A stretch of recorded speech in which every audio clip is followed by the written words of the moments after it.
80 000 personnes, un stade entier debout, pour un seul homme.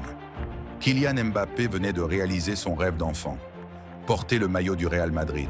Mais 3 mois plus tard, tout le monde voulait qu'il parte. Les médias le détruisaient. Les fans doutaient.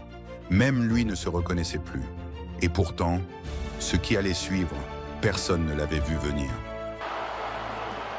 Après 7 ans au Paris Saint-Germain, Kylian Mbappé signe enfin au club de ses rêves. Le Real Madrid déroule le tapis rouge.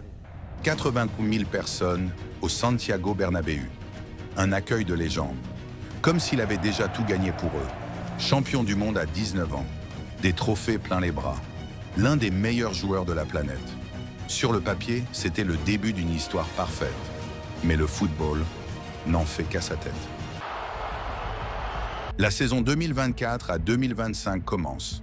Mbappé remporte rapidement la Supercoupe de l'UEFA et la Coupe intercontinentale. Mais sur le terrain, ça ne tourne pas. Il joue en numéro 9, pas à son poste habituel. Vinicius Junior occupe déjà l'aile gauche. Les buts qu'il marquait les yeux fermés à Paris, il les rate. Les pénaltys qu'il transformait en finale de Coupe du Monde, il les envoie au-dessus. Face à Liverpool, il rate un pénalty crucial. Le Real s'incline. Face au FC Barcelone, il enchaîne les hors-jeux. Humiliation totale. Une défaite cuisante. Les médias se déchaînent. Il est maudit. Le Real est nul depuis son arrivée. Il a disparu. Même Endrick, le jeune Brésilien arrivé après lui, performe mieux avec son temps de jeu limité. Mbappé ne se reconnaît plus. Madrid ne le reconnaît plus. Puis vient un nouveau match contre le Barça. Supercoupe d'Espagne. Le Real perd encore. 5-2. Une nouvelle humiliation. Mais ce soir-là, Mbappé a été le seul à se battre, le seul à briller. Il marque un but. Il montre enfin des étincelles de ce qu'il est vraiment. Son coach, Carlo Ancelotti, le félicite publiquement. Et quelque chose change en lui. Entre novembre et décembre, Mbappé publie un message sur Instagram. Court, direct, puissant. Je vais vous montrer qui je suis. Et il l'a fait. Match après match, Mbappé fracasse la Liga. Des triplés, des doublés, des passes décisives, des dribbles de malade, des buts à couper le souffle. Face à Manchester City, il plante 3 buts en un seul match. 3, contre l'une des meilleures équipes du monde. Les pénaltys, il ne les rate plus. Les hors-jeux, terminé.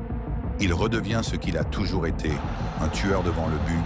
Les mêmes médias qui le détruisaient quelques mois plus tôt. Il change de discours. Il est de retour. C'est le meilleur. On n'aurait jamais dû douter. À la fin de la saison, Mbappé est le seul joueur du Real Madrid dans le top 10 du Ballon d'Or. Il remporte le Soulier d'Or. 2 trophées avec le Real. Des statistiques de feu. L'enfant qui rêvait de Madrid est devenu une légende du Madrid. Alors, qu'est-ce que cette histoire nous apprend? Que même les plus grands traversent des tempêtes, que le succès n'est pas une ligne droite, que les échecs ne définissent pas qui tu es, mais ta façon de réagir, oui. Quand tout le monde doutait de Mbappé, quand les médias le démolissaient, quand même lui ne se reconnaissait plus, il aurait pu baisser les bras, se plaindre, fuir, mais il a choisi de se battre, de travailler dans l'ombre, de croire en lui quand personne d'autre n'y croyait. Et il a montré au monde entier qui il est vraiment. Parce que les champions ne naissent pas dans les moments de gloire. Ils naissent dans les moments où tout s'effondre et qu'ils décident quand même de se relever. Alors la prochaine fois que tu te sens perdu, que rien ne fonctionne, que tout le monde doute de toi, souviens-toi de Mbappé et montre-leur qui tu es.